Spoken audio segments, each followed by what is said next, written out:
So over here, if I were to go around, then you can see my calendar right here, and you can go around and share out your calendar as well and set the settings for that shared calendars. So to do that, to access the shared settings, you can go around onto view and then go to calendar settings over here.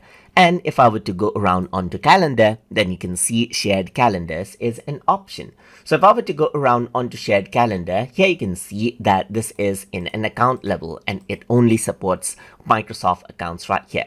So now over here, what you can do is you can share a particular calendar. You can share a calendar with other people and choose whether someone else can view it. And right now you can see that the other person can view this and they can edit this as well. So you can go around and change the permission right here, or you can remove them from the calendar share as well and add in any share account as you like as well.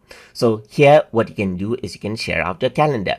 You can send an email notification for the following shared calendars as well. So you can receive email notification when someone creates updates and events. So when the calendar is shared and they can edit it, then you might want to know what they're editing. And in case they're editing, you can simply get an email notification for the calendars that are shared.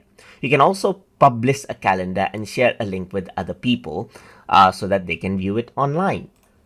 So what you can do for that is you can go around and let's say, for example, you can set your calendar that you want to share with public, and you can let them view all the details or view when you're busy, and you can go around and publish it over here.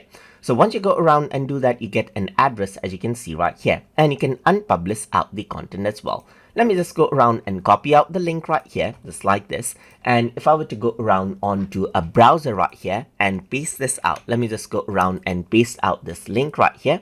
Let me just go around and copy this link again. So let me just go around and copy this link. So I'm just going to copy this link, copy, and then I'm going to go around and access this. So let's just go around and then copy this. Let's just go around, copy this again, and then paste this out and press enter. So once you do that, what happens is that you get access to Outlook calendar right here, and then you'll be able to see the detail of the calendar.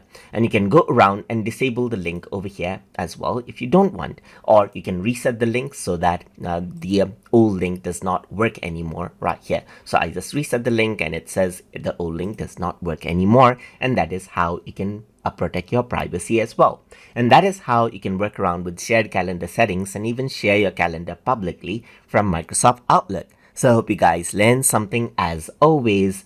And as always, please like, comment, share, and subscribe.